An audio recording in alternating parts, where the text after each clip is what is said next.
Corona का Omicron variant अब धीरे धीरे हिंदुस्तान में दस्तक देने लगा है, ठीक वैसे ही जैसे पहले हुआ। पहले मुंबई में सुनाई देगा, फिर दिल्ली में, फिर किसी और शहर, फिर आपके शहर और आपके गांव। पिछले 2 साल में 2 बार ऐसा ही हुआ है। इस बार सतर्क नहीं रहे तो फिर कुछ वैसा ही हो सकता है, क्योंकि इंसान अपनी आदतों से बाज नहीं आ रहा।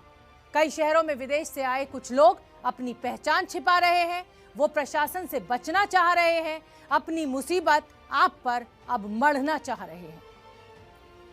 जिसने लाशें गिराई, जिसने आंखें डबडबाई, जिसने सांसों को घोटा, इंसानी जिंदगी को किया छोटा, वो फिर से आ रहा है।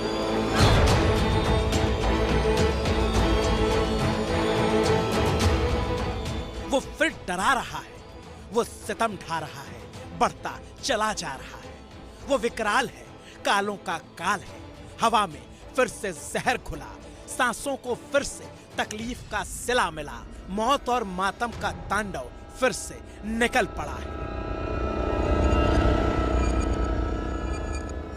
So today, WHO's Technical Advisory Group on Virus Evolution met to discuss the variant B11529, to discuss what we understand about this variant and if it should be classified as a variant of interest or a variant of concern.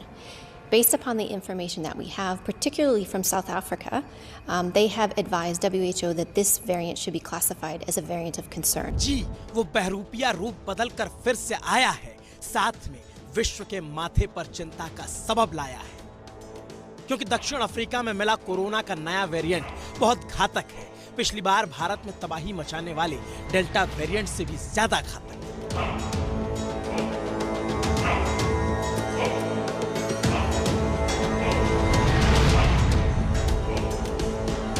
और WHO के डॉक्टरों ने जिसे 2 हफ्ते पहले घातक करार दे दिया था, वो अब हिंदुस्तान में भी दस्तक दे चुका है। चुपके चुपके धीरे धीरे वो शहर दर शहर पहुंचने लगा है और लोग अब भी बिना मास्क के बेखबर नजर आ रहे हैं।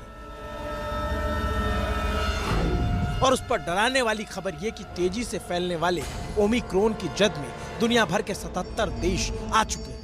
हिंदुस्तान में अब तक ओमिक्रॉन के 53 मामले सामने आ चुके हैं। महाराष्ट्र में ओमिक्रॉन के सबसे ज्यादा 28 मामले सामने आ चुके हैं। राजस्थान में 9, दिल्ली में 6, गुजरात में 4, कर्नाटक में 3 मामले पकड़े जा चुके हैं। और महाराष्ट्र में मानो तो खलबली मची है। पिंपरी का हाल जरा देखिए। साउथ अफ्रीका का ओमिक्रॉन वेरिएंट महाराष्ट्र में दाखिल हुआ है। महाराष्ट्र में सब में ज़्यादा पेशेंट पुणे डिस्ट्रिक्ट में पाए गए हैं।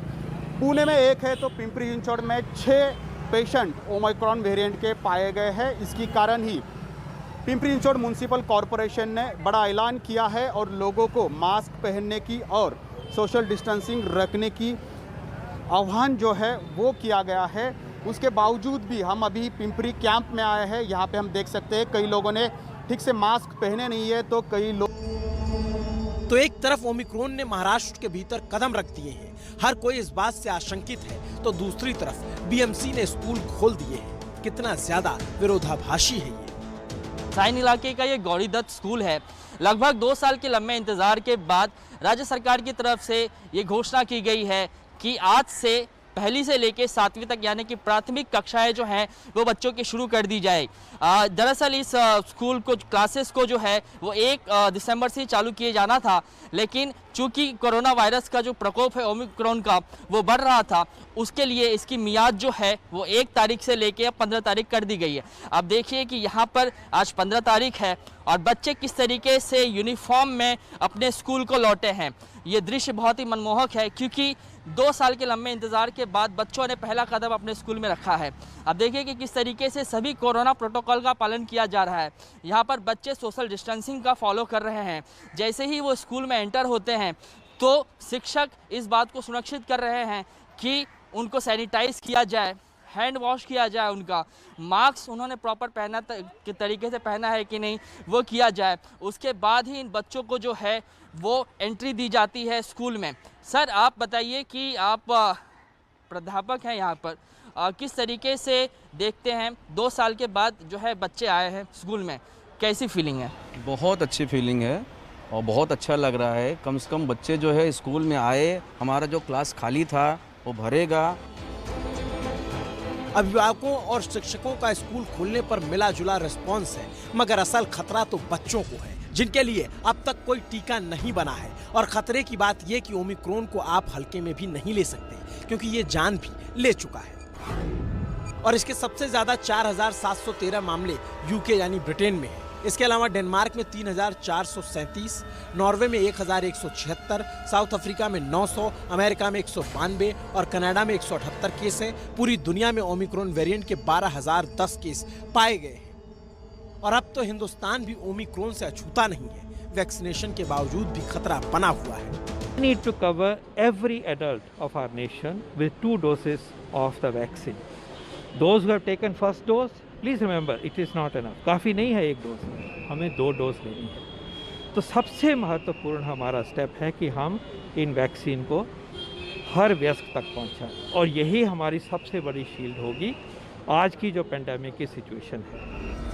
डॉक्टरों का पूरा जोर वैक्सीनेशन पर है, लेकिन वैक्सीनेशन के बाद भी ओमिक्रॉन को लेकर खतरा बरकरार रहेगा। और मुश्किल ये है कि कुछ लोग विदेश से आकर अपनी पहचान छुपा रहे हैं। उत्तर प्रदेश के मुरादाबाद में भी कुछ ऐसा ही हुआ है, कुछ लोग गायब हो गए हैं। और हर एक ऐसी चीज़ पे नज़र रखी जा रही है जो बाहर से आने वाली है।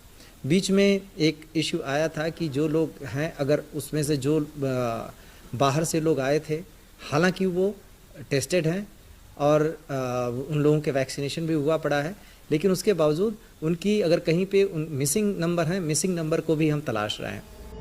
मुरादाबाद के प्रशासन की त्योरियां चढ़ी हैं, बाकी लोगों की तलाशी हो रही है। लेकिन एक बात यह भी कि दहशत में मत आइए, बस सावधानी बरतिए। ओमिक्रॉन से संक्रमित हुए मरीज भी ठीक हो रहे हैं। महाराष्ट्र में एक मरीज ठीक हो चुका है। जो राज्य में जो पहली ओमिक्रॉन की पॉजिटिव केस पाई गई थी डोंबिवली शहर में, तो वो कोविड हॉस्पिटल में एडमिट थे।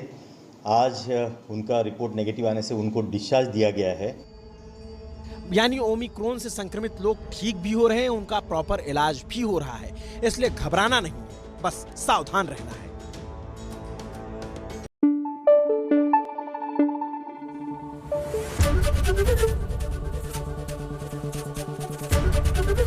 एबीपी न्यूज आपको रखे आगे।